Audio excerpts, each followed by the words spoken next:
Boa tarde, minhas mais senhoras e menos senhores, agradeço terem vindo para poderem ter o privilégio, tal como eu, de ouvirmos aqui os oradores que nos vão acompanhar agora nesta sessão. Relembro que vai intervir o professor Jordi Estivil, o professor Pedro Espanha, o professor Roque Amaro e a Michel Messiu da Universidade de Nantes. Cabe-me a mim abrir e fechar esta sessão e, estando muito curioso por ouvir as intervenções que vão ter lugar, eu não vou tomar mais tempo, agradecer somente a vossa colaboração aqui no painel e pedir ao Jordi então para intervir, dando-lhe, tendo cerca de meia hora para poder então apresentar a sua comunicação sobre a economia solidária e desenvolvimento local, uma nova abordagem. Obrigado. Boa tarde a todos e a todas. E, em primeiro lugar, pedir desculpas por os meus erros em português. É mais ou menos aproximativo, mas bom. E, em segundo lugar, agradecer aos organizadores, especialmente a Casimiro Marques Balsa, da possibilidade de participar neste colóquio, neste congresso, que me dá a possibilidade de voltar a Lisboa, ver os amigos e participar convosco neste debate. A minha pergunta inicial é: qual é o valor adjunto que a economia solidária dá ao desenvolvimento local? E na primeira parte da minha intervenção vou falar das duas gerações de políticas e conceitos e práticas de desenvolvimento local e de uma constatação que este movimento de desenvolvimento local e que a economia solidária sigam nesta primeira fase caminhos paralelos, mas que se vão aproximar progressivamente para encontrar-se ao fim dos anos 90. E assim a história que vou explicar seria a história de dois enamorados que mudam, ou que cada vez são mais um casal, e que este casal vai ter alguns filhos. Então, a primeira geração de desenvolvimento local nasce ao fim dos anos 70 do século XX, com a crise do petróleo e com o relativo fracasso das políticas keynesianas, a regularização do território, os programas europeus de luta contra a pobreza e as novas políticas de reabilitação urbana, e também com uma certa renovação das ideias do desenvolvimento comunitário. Esta primeira geração de desenvolvimento local se caracteriza, segundo o meu ponto de vista, por uma crença que é possível fazer uma intervenção efetiva desde acima, desde o setor público, em investimentos fortes nas infraestruturas físicas, transportes, vias de comunicação, equipamentos, e na promoção do capital físico e humano.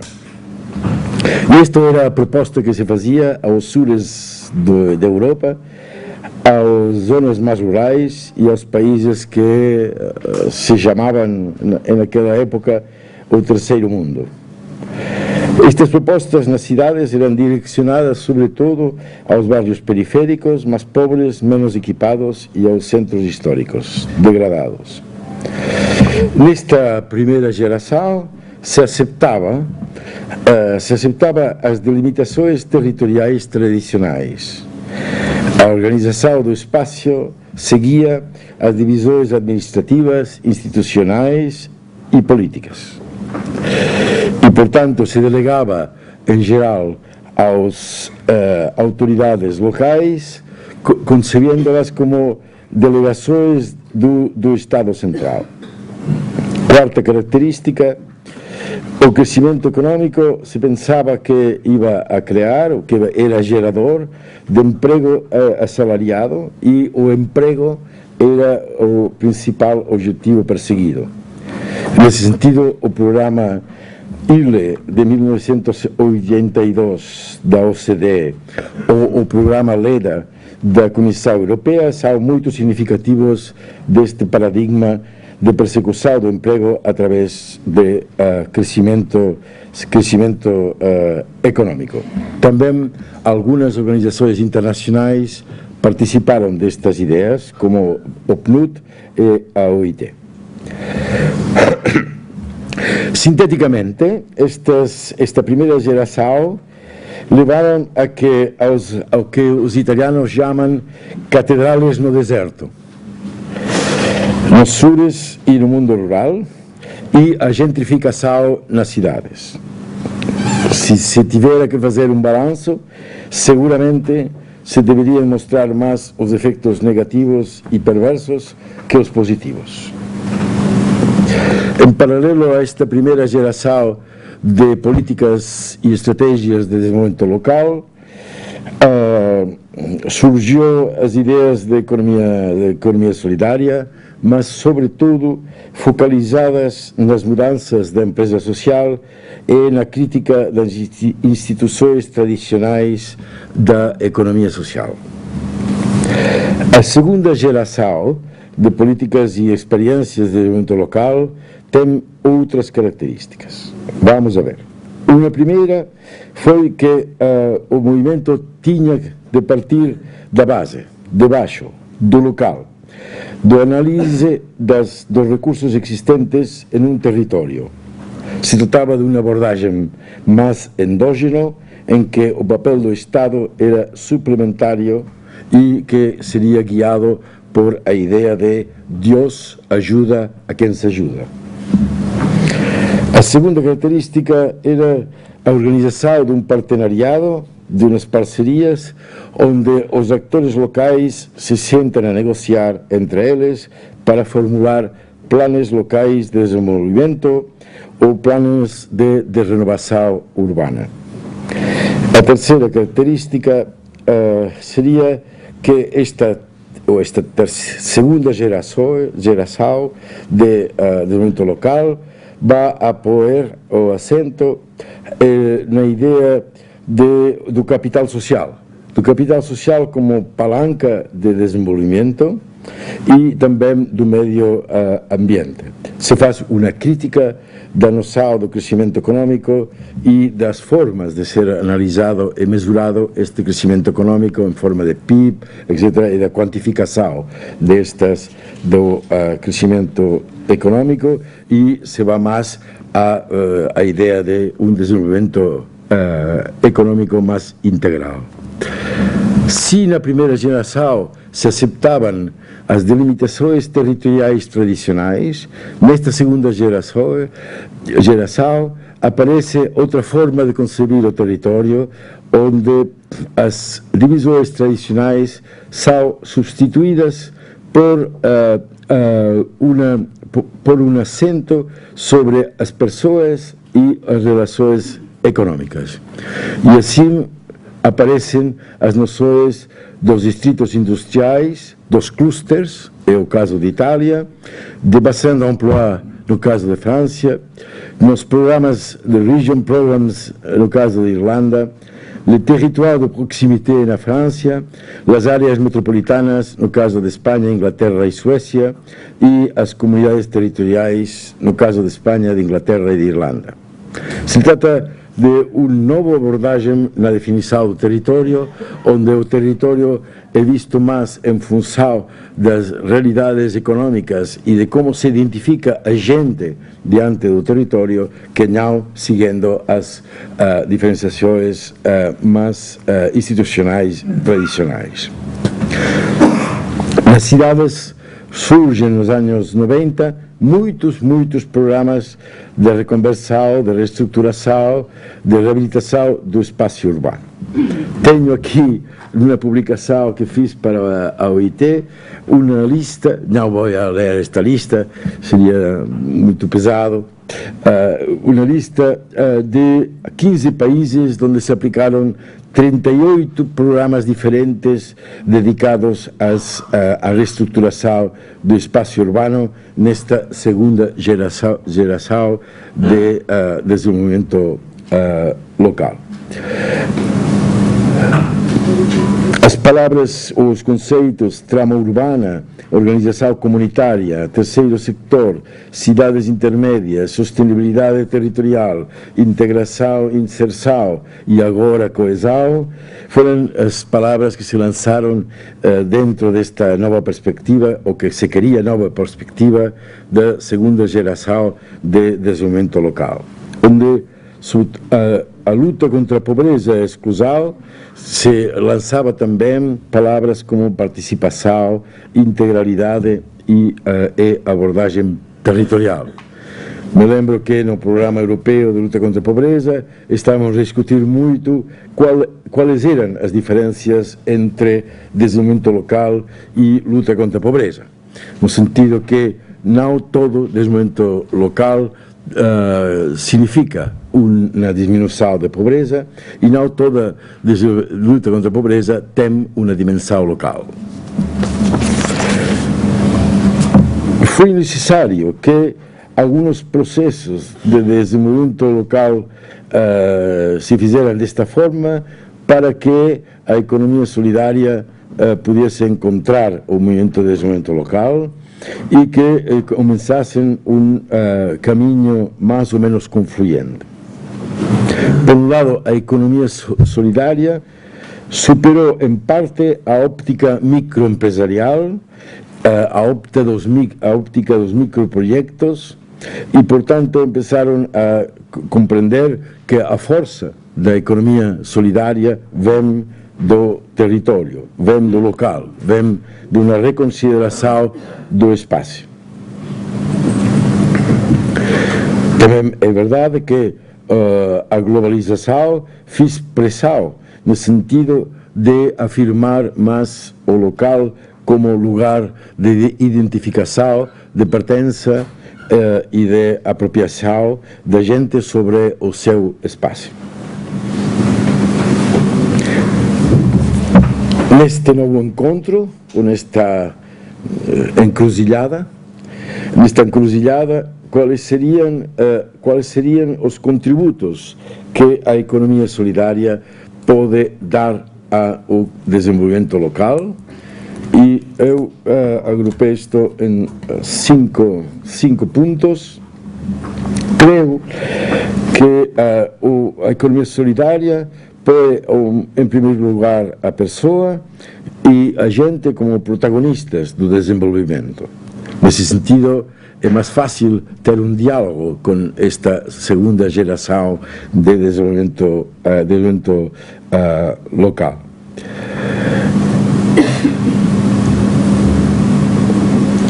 Nesta perspectiva, a palavra participação, que pode ter muitas dimensões e muitas delas são muito formais, na economia solidária se muda mais em termos de conceber os direitos dos cidadãos e o empowerment.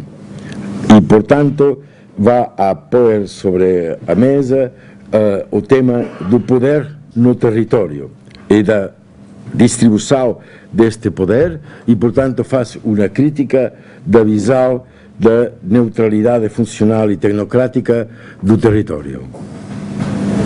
A segunda proposta, o contributo da economia solidária é uma crítica da noção do crescimento que já partilhada com a segunda geração de desenvolvimento local, mas também das suas medidas, como se tem que medir, como se tem que mesurar quais são os elementos que permitem identificar que em um território se está a produzir desenvolvimento local e economia solidária. E a economia solidária propõe mais a qualidade de vida, uma visão ligada à felicidade, uma visão mais integral, onde se juntam os aspectos económicos, sociais, medioambientais e culturais. Se trata de valorizar o patrimônio interno dos recursos e ter como eixo de vertebração as necessidades dos habitantes e a sua proximidade. Outro contributo é digamos, onde a encruzilhada é possível, é que a economia solidária vai também a propor uma mirada sobre o território como espaço de vida sostenível e, portanto, como uma morada onde faz bem viver e, portanto, e também lugar que se tem que defender, que se tem que lutar por ele, que se tem que reconhecer e lutar por ele. E, portanto, vai a propor uma reorganização do território, mas em termos de núcleos de tramas, de redes que se articulam entre si e, portanto, as cidades intermédias seriam estes núcleos vitalizadores das tramas urbanas. Nesse sentido, as fronteiras deixam de ter sentido. Outro contributo possível da economia solidária é uma recomposição das figuras dos atores locais. Em muitos das parcerias antigas, o sistema de partenariado pode ser uma representação puramente teatral, sem que o poder esteja dentro dos atores que formalmente partilham a mesa.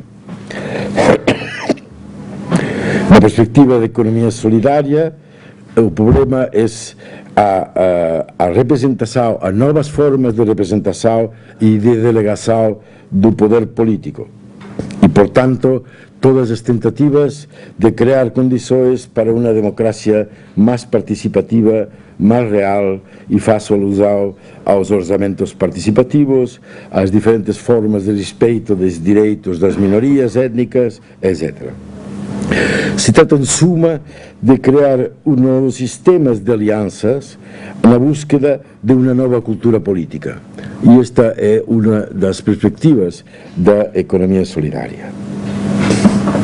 Por fim, ou quase ao fim, a economia solidária pode dar um contributo porque faz uma reconsideração da economia, onde a doação e a partilha e o bem comum coletivo são os valores dominantes e articulam a economia doméstica, a economia informal, a economia cooperativa, a economia dos recursos públicos e do mercado.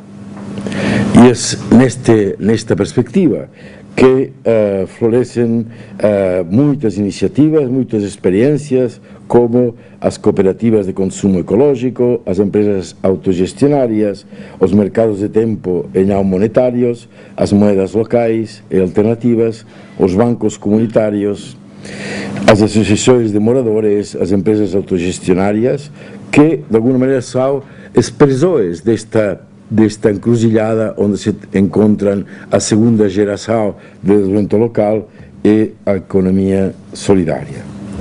Estamos a ver, pois, que do encontro destes dois protagonistas está a dar alguns frutos.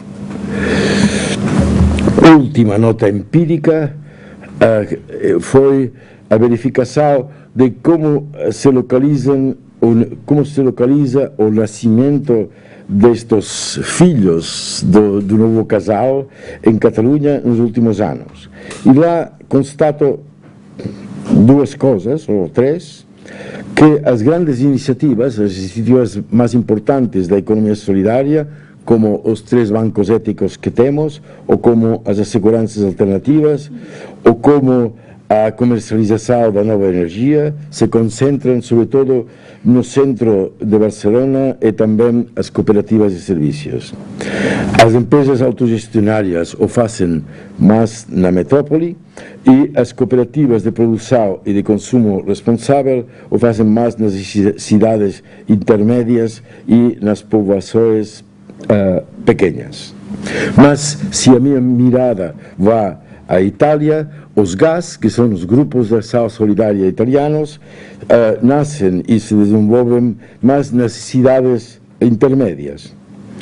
Portanto, se abre aqui uma pesquisa a fazer para saber bem se as cidades intermédias são mais potenciadoras, mais promotoras de iniciativas de economia solidária, menos ou mais, ou que as grandes cidades, ou que o mundo das pequenas povoações. Não tenho claro se o resultado desta pesquisa. Em todo caso, o que posso dizer é que este casal que ha nacido, iba a dizer, comieron perdices e foram felizes. Mas não sei se isto é verdade. Em todo caso, o que é verdade é que é o início da resposta à crise atual. Muito obrigado por a vossa atenção.